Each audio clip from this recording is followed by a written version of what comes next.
name is Joanne Vose, and I'm a part of the Business Springboard that I run along with Nigel.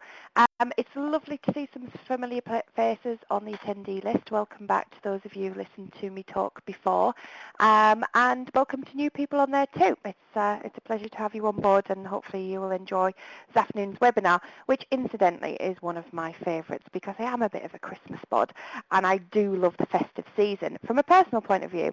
From an HR point of view, when I put that hat on, it does quite scare me in some cases, which I'm going to come on to. But you know, above all, I do love the Christmas time, and delivering this webinar does actually make me feel quite Christmassy, even though we're mid-November. So just to tell you a little bit about Nigel, my colleague at the Business Springboard. He's a fully qualified chartered accountant. He has an awful lot of people management and operational experience, and we together run the Business Springboard.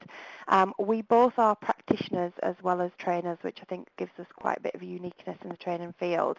And Nigel focuses on a lot of the financial areas and operational areas, including managing towards targets and managing operations, as well as finance and non-finance managers. And you can see some of the courses that Nigel delivers over there. I'm now going to pass you over to Nigel, who'll tell you a bit more about me. Hello there, and a very warm welcome from me as well. As you can hear, Liz is chuckling in the background because she's not seen us do our double act goodbye from him, goodbye from me type presentation. I would like to warmly welcome my colleague Joanne Vose. Joanne is a practicing HR practitioner, so she deals with the practice, the law, and is also highly qualified to deliver our leadership training packages. And that can be anything from a bit of appraisal training or interview training right the way up to a complete management development program.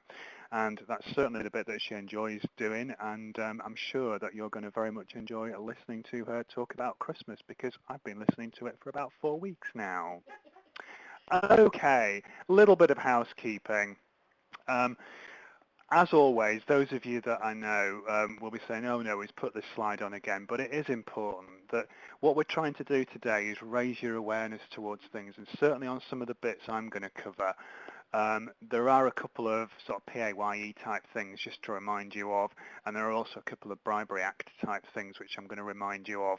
Clearly, within the space of 40 minutes, I can't give you any consultancy on that, so if you go away and do something with it, then you can't come back and say the Business Springboard told us to do it. So I just remind you that this is an awareness raising program as opposed to a specifically tailored advice session. So, okay, what are we going to cover before I hand over to Joanne? Well, there was a takeoff of a lovely song from the 70s saying, didn't we have a lovely time at the office Christmas party? Well, Joanne's going to talk about having a lovely time, but also some of the things that can go wrong and your responsibilities as employers. Leading on nicely from that, and you're going to say bar humbug at this stage, I'm going to talk tax and the Christmas party, but there are some useful things that you can do to save that. Then we move on to the thing that we know is going to hit us, because it always does, is you're going to get flu, you're probably going to get norovirus chasing around the office. So Joanne's going to talk about how to manage that and how to deal with it. And similarly, if you believe what you've been seeing in the papers, there is an Arctic airstream about to hit us in 2 or 3 weeks' time, which is going to cover us in snow for Christmas. That's one theory, but it's very mild and wet at the moment. Joanne will talk to you how to manage through bad weather. And then I'm going to talk about the Bribery Act, which is perhaps something we should do a full webinar on at some point, because there's tons of it, and I just don't have time to go through all of it. But again, just to heighten your awareness to the things you need to be thinking of as we come to the hospitality season. As Liz has said, questions and answers can be at any time. We're more than happy to look at things that come through our way, and we will ask you some questions because we want to get to know you too. Okay, I'm handing over to Joanne and the office Christmas party. Thank you, Nigel. Yeah, Liz has just made a point that we should have some jingle bells in the background as we move on to this. So quick poll of you all, if you could use the chat box and just tell me who is having a Christmas party, if you just want to let me know yes on that, some coming through, some yeses. And you know, it quite pleases me because I think from an HR point of view, and there's a lot of HR professionals on the webinar today, as I said, I love a Christmas party, but from an HR point of view, it did go a bit, and I think we hopefully come out of that over consciousness of having that party and the issues it can bring. Oh, a no there. That's interesting as well. For those of you that replied yes, will you be having a free bar? If anybody would just want to write free in there, if you're having a free bar, there's some yeses, which I presume reply to that. So, oh yeah, some frees. Okay, so interesting stuff. So Christmas parties. They're a great time to get your employees together, say thank you at the end of the year, have some fun outside the office, good for team building, good for morale, and we want to keep it that way. And that's what my focus is keeping it that way. And let's get the most from these office Christmas parties.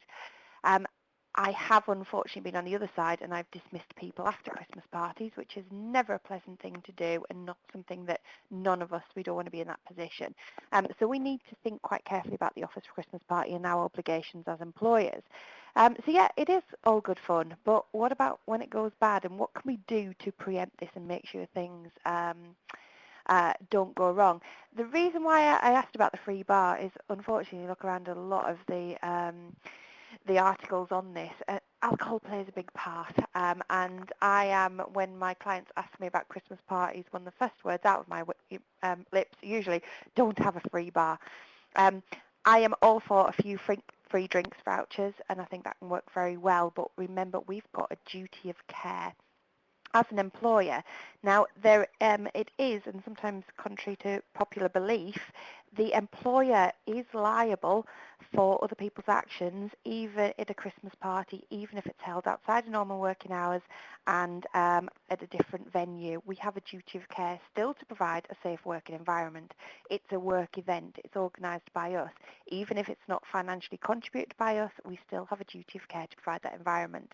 So we need to be quite careful there. And with that in mind, we have to think about, is it work and is it not? Well, it would be viewed at being at work. So there's a lot of pieces of legislation that still stand during that time. Things like your harassment and bullying policy, et cetera, will all be in play during that time. So you need to bear that in mind. Now, where I have seen it go wrong will be, whether it's drink and alcohol related or not, that we can step outside those normal boundaries that we would have within an office environment. And that's when we cause our problems. So perhaps there's something in there about defining those boundaries and having something in place.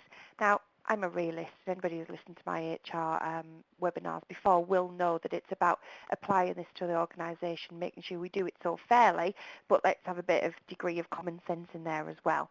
Now, I've put having a party policy on there.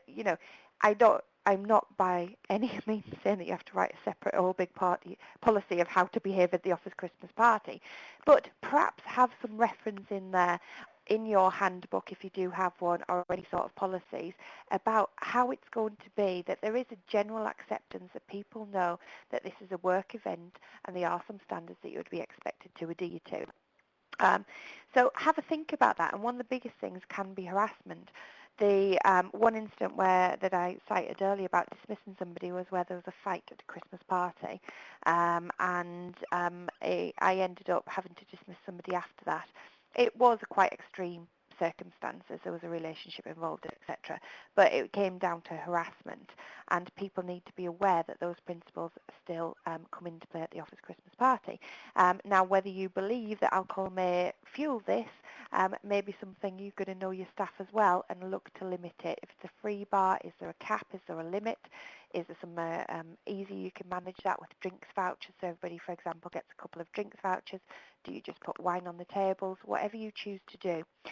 In that theme as well, think about on the religious discrimination, and that not just religious discrimination, but any sort of discrimination.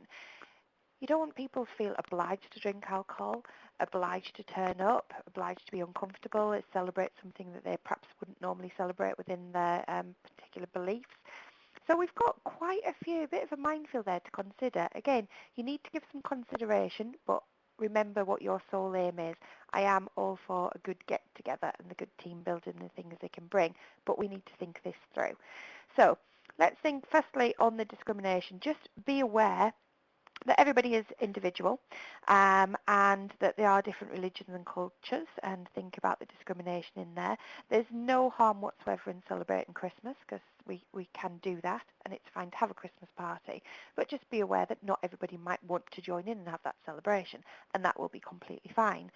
Um, Also bear that in mind within the office, not just at the Christmas party, about the types of decorations or things that go on in there. It's not saying that everybody has to engage within this and not to take any action if people chose not to engage in it. The drug and alcohol issue, as I've talked on the alcohol there, drugs come into play as well, and I don't want to talk about just at the office party. Think about when you're having that. If you're a company that works 7 days a week, or even if it was 5 days a week and you had it on a weeknight, will people be coming to work the following day? And if so, how are they going to get there? And if they are going to drive, can you be assured that they will do so safely? It's little bits of this that we do need to think of that will lead you into having a very safe and hopefully enjoyable Christmas party. Um, One thing I will also say about the Christmas party on the drugs and alcohol, think of your brand. I have also had some organisations that have come to me adamant they're not having a Christmas party because the year before their employees, with no boundaries in place, acted completely out of order. The company got banned from the hotel. That is not good for their brand and image. People talk, organisations talk, and you need to think about that. What do you want to project to the outside world? You know, we all look for a good time, but if your brand and your image is very conservative and straight down the line of the law, and whatever that may be, if you have all of that brand that you project, and then it's local knowledge perhaps of where you are, that you go and have a good old knees up and there's people perhaps slightly intoxicated doing whatever knows what in the car park, you need to think that through for your brand and image. So be careful, make sure that they do align. One very key thing I've got there about making promises. Again, I will say that alcohol does come into it, but not just alcohol. You're out of the work environment, everyone's a bit more relaxed, the issue of work comes up, the boss says to somebody in the office team, oh, don't worry, yeah, we'll sort a promotion out for you. Next year you're going to be in this role. That is a promise that your management is making, and there is some case law around that, where somebody made a promise, a manager at an office party, for a pay rise. The pay rise didn't happen. The person left and claimed constructive dismissal. So we need to be thinking about these. And my view is of the Christmas party, and being from an HR profession, when I'm at a Christmas party, unfortunately, most of the time I am at work. So it doesn't mean I can't enjoy myself, but all your management team are still there in a management capacity. I have a belief, this is my personal belief in there, that they should be, again, still having a good time and relaxing looking at the team, but I wouldn't hope to see the management team perhaps losing control of the situation and allowing things to happen that we wouldn't normally allow to happen. So it is an extension of the work environment, so just be careful on that. The getting home issue from the Christmas party, again, case law around this about should we or shouldn't we offer transport. But remember, going back to this duty of care, if you know that one of your employees is intoxicated with alcohol, and they leave the building to get into their car, where does the duty of care stop? And if they got in the car and had an accident, where does the duty of care come into that? Now, we need to think morally and also legally on this about our duty of care. So is there some provisions that you're going to put in about getting home? Where does your duty of care stop? If you have an earlier Christmas party that ends at 7 o'clock and then everybody chooses to go their own way, but a group of people go out afterwards, is that where your duty of care stops at that time? So I think we've got to do some planning before as employers, and we have to put that into practice. Again, we want to have a good time and we want to get those benefits, but let's do so safely. Finishing off on the Christmas party is what do you do the next day? Again, we live in a 24/7 environment, and so we haven't, often organisations aren't in a position where they'll have their Christmas party on a Friday night and nobody has to go to work on the Saturday. What are you going to do the following day if people call in sick? What are you going to do if they're too embarrassed to come to work because of an incident that's happened, or they feel threatened to come to work the following day? So we need to be planning our capacity the following day and looking at how we're going to deal with that. So I hope that's given you some pointers to think about, and that's what it is. There's so much in there that you need to think through to make sure you have a successful Christmas party, and something you're really going to take on board. So on that point, I will. Hopefully Nigel will be able to move on to the next slide without thinking about how he's going to manage me at our office party. Thanks, Joanne. I would add, though, that she had one glass of mulled wine only at our Christmas party last year, but I believe the Christmas pudding was quite alcoholic. But therein lies another story, because she's partial to Christmas pudding. Which brings me on very nicely to Christmas and the taxman, and whether we need to be happy or afraid or somewhere in between of this. I'm sure most of you know who are probably providing the free bars and the free nights out, as many of you have said, that you can take some allowance for PAYE purposes for the Christmas party. So it can be allowable. I haven't said it is allowable because you need to meet one or two conditions, which I'm going to just highlight to you, just to remind you that you have got that taped when you come to make your claim for your own Christmas party. And there are certain instances where it may not be allowable. So what you've got to do is you've got to think that if you're having this party, as Joanna said, everybody's got to be invited. So forget about people's religion, their beliefs or whatever. It doesn't matter. The point is there is an event that is being sponsored by your company and everybody has got to be invited. Now, okay, what if I'm Sainsbury's and I've got 10 million stores sat across the UK? Well, it could be at a specific, you could make it site specific, or you could even make it department specific. But what I would always do is make sure that you've either got the little notice or the email or the intranet advert saying Christmas party for these people and that everybody's invited. Next decision that you need to make is, are you inviting partners as well? If you're inviting partners, it's all employees and all partners. So just keep it simple, keep it consistent, keep a little bit of a record of it as well, because that's always handy. The next bit, which you probably know, but I'm just going to delve into it a little bit, is that you've got £150 per head for the event or events. Now, that £150 is basically throughout the tax year, and unfortunately, common is misconceived as a bit like a tax or a national insurance threshold, in that you can pay the 150 and then the rest becomes a P11D item or part of your PAYE settlement agreement. Unfortunately, it doesn't quite work like that. It is an all or nothing allowance. So you spend £149.99 per head, you're in the clear, forget about it, there's no reporting. You spend £150 and a penny, then it's P11D or settlement agreement time. So you need to be very careful how you monitor this. So some of you have said that you're providing food. Some of you have said that you're providing drinks. That needs to go into it. Joanna's talked about transport as well. That needs to go into the equation. However, if you find that you've got some transport that maybe costs 20 quid, the meals maybe 30, and you've got a tenner for drinks, that's still only 60. Good news is you can use some of it for the rest of the tax year as well. So that's when I mentioned event or events. So I've got clients in my accountancy practice that do something small 3 times a year and then spend most of it at Christmas. And as long as it goes under that, that's absolutely cool. The minute it goes over, then we're into benefit territory. So good news also is that staff entertaining does get the VAT back, which a lot of clients are always a bit afraid to do because they think they can't do it. It's absolutely fine. But the family element doesn't get us to get the VAT back unless a charge is made. So if you say charged a tenner for a ticket, but it was a subsidised ticket, you probably get away with recovering all of the VAT on the party. And even better, a modest gift is allowable. Now, you're going to laugh at this because this is actually an extract from the legislation, and it just tells you how time has changed in that two pretty common Christmas items have changed in their perception of value and price.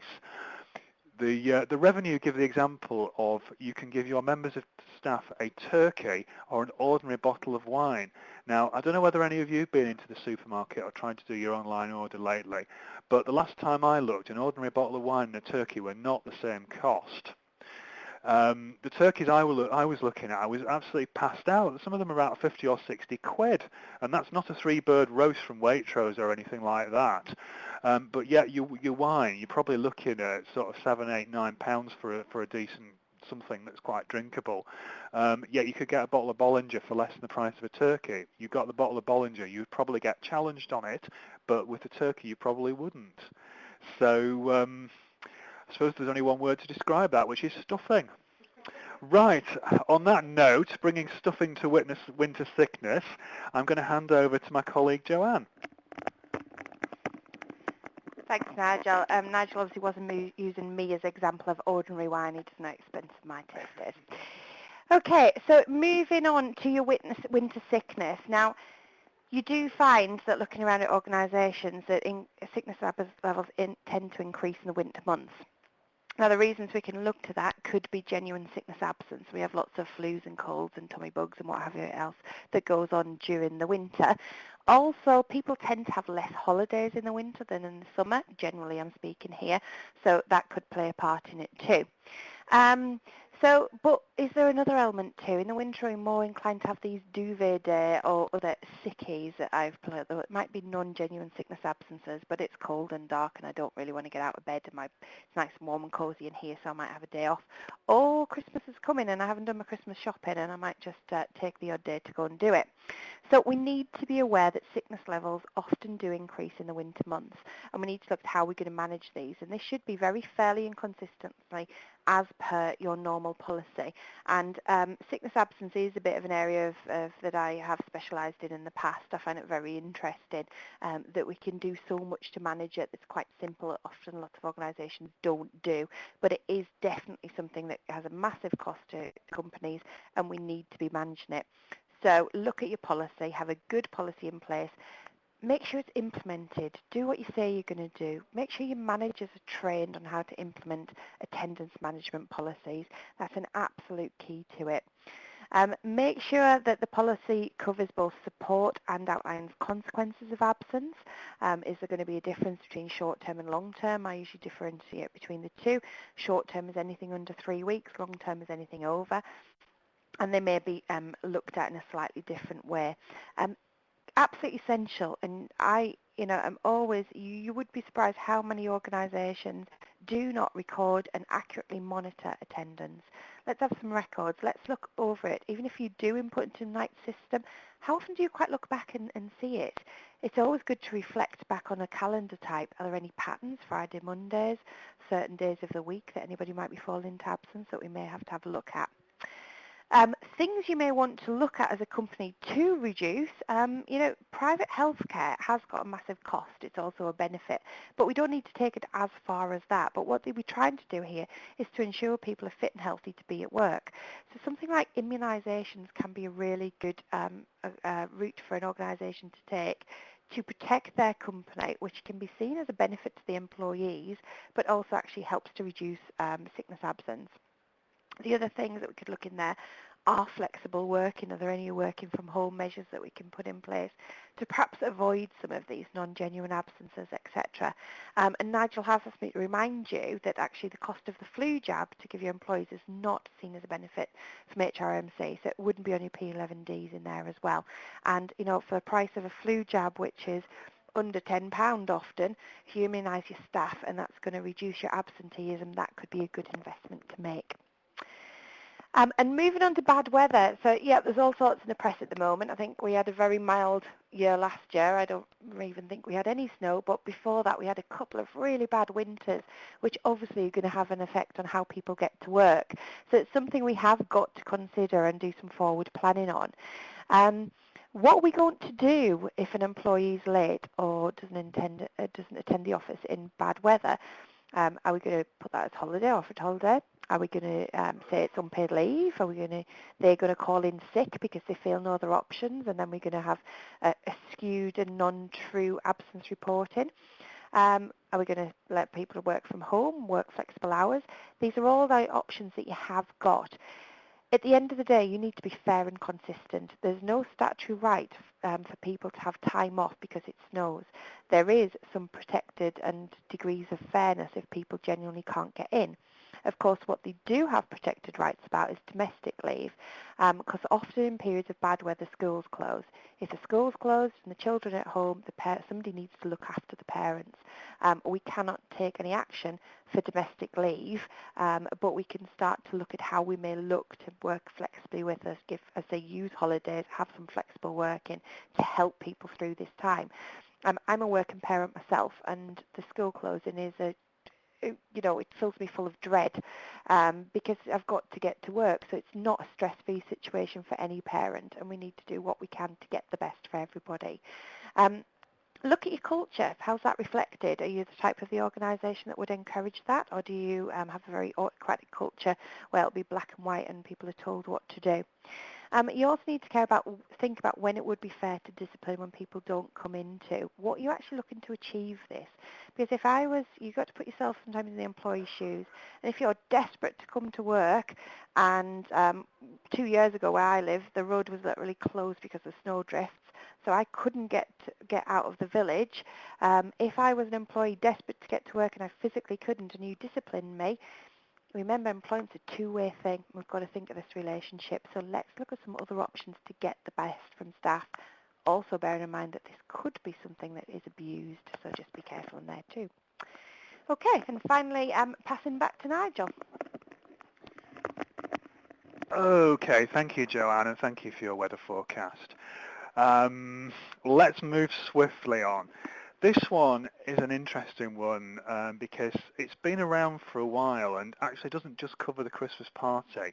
But I do think it's always worth reiterating this because we've run this slide for this presentation in some sort of form for a few years now, and we change it each time. But I'm going to focus in on the key points relating to this particular act.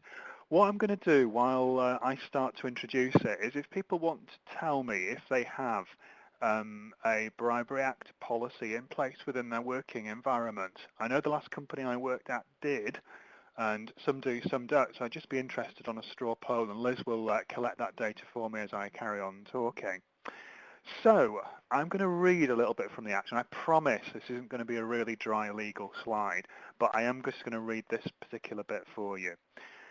Bribery is defined as giving someone a financial or other advantage to encourage that person to perform their functions or activities improperly or to reward that person for having already done so.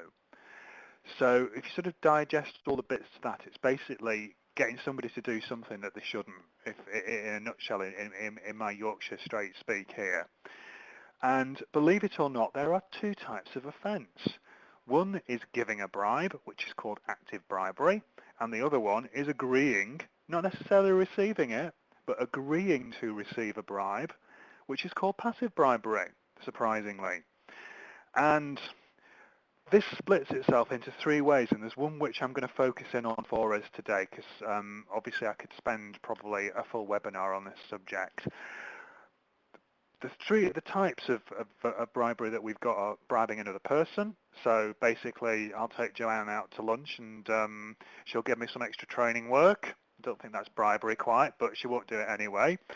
Bribery of a public official. This can be interesting because it could be any public official. So those of you who deal with export markets particularly construction or third world countries, have a think about it because often that's the only way you get things done in those countries, but yet it does get caught by this act which has been around for a few years now. And finally, the one which is the one that I'm going to talk about today is failure of a commercial organisation to prevent it. And that actually covers everybody, including the Business Springboard, including Shorebird. It's not just people who are in the public light. And if we don't get this right, and don't please sort of think I'm trying to take the shine off Christmas, but there is a risk of imprisonment or an unlimited fine. So it's important that we have something in place. And the legislation, as with a lot of legislation, doesn't tell us what we've got to do. It tells us that we've got to apply judgment to it. And there are 6 tests that we need to apply judgment to, which I'm going to briefly run through and give you some hints and tips and some practicality around it before we move to the end of the presentation. So, needless to say, the first one is proportionality. What you do and how you set yourself up should be proportional to the risks. So I would have some sort of documented risk assessment to how likely the organisation is to bribery. Next one is the one that we always ask for, is top-level commitment. So do you have a policy statement from the chief exec? Does the chief exec and the board review risks around this regularly? Is the training which is sponsored by the board, and are they seen to be believing this legislation? Next thing is risk assessment. So it's looking at your own organisation, and as I mentioned before, what markets do you deal with? If you deal with third world countries, then I think there's a pretty high risk that bribery is going to happen.